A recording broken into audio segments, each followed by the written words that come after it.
अब साड़ी की दुकान वेब सीरीज के एपिसोड नंबर 2 में हम देखते हैं कि सुबह को गोलू अपने डैड के आने से पहले ही दुकान पर आ जाता है और उसके बाद ही मंदिर में धूप बत्ती जलाकर और भगवान के सामने हाथ जोड़कर दुकान पर बैठ जाता है। और थोड़ी देर बाद ही इसके डैड भी दुकान पर आ जाते हैं और जैसे ही धूप बत्ती जलाते हैं तो ये देखते हैं कि धूप बत्ती तो ऑलरेडी जली हुई है और ये अपने बेटे को देखकर अचंभे में आ जाते हैं और अपने मन में सोचते हैं कि आज उल्टी गंगा कैसे बहने लगी। जिस गोलू को रोजाना हाथ पकड़कर दुकान पर लाया जाता है और उसके बाद भी ये मौका देखते ही दुकान से भाग जाता है।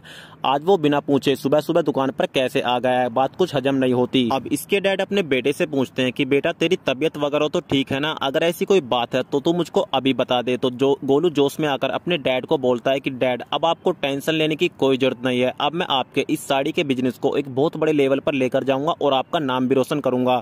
इन शब्दों को सुनकर इसके डैड के दिल को थोड़ी ठंडक मिलती है और इनको अब लगता है कि अब इनका बेटा बुढ़ापे में इनका सहारा बन सकता है। फिर इसके डैड अपने बेटे को समझाते हैं कि बेटा एक बात हमेशा याद रखना, हमारी दुकान पर जो भी कस्टमर्स आते हैं तो उनको हमेशा अपनी माँ और बहन की नजरों से देखेगा। ऑलरेडी वैसे हमने दुकान के सामने ये बोर्ड लगाया हुआ है कि बुरी नजर वाले तेरा मुंह काला, अगर तू ऐसी गलती करता है तो हमारा बिजनेस से ठप हो जाएगा और जूते अलग से बजेंगे।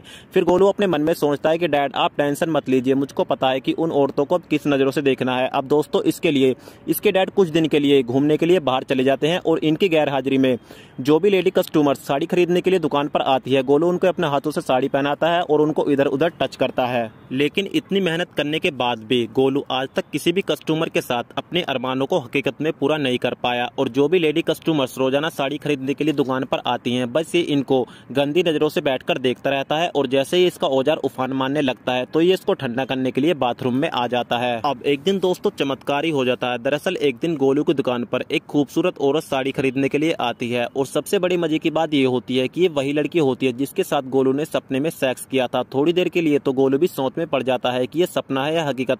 फिर क्या दोस्तों ये दुकान के अपने दोनों चेले चपाटों को किसी बहाने से बाहर भेज देता है और आज इसके साथ अपने सपने वाले सेक्स को इस लड़की के साथ हकीकत में पूरा कर लेता है। और दोस्तों सब सोचने वाली बात ये होती है कि ये एक दिन में काम पॉसिबल कैसे हो सकता है। फिर हमको पता चलता है कि इस लड़की के नजरों में भी गोलू वही लड़का होता है जिसके साथ ये सपने में सेक्स किया करती थी। और दोस्तों कहानी यहीं पर समाप्त हो जाती है।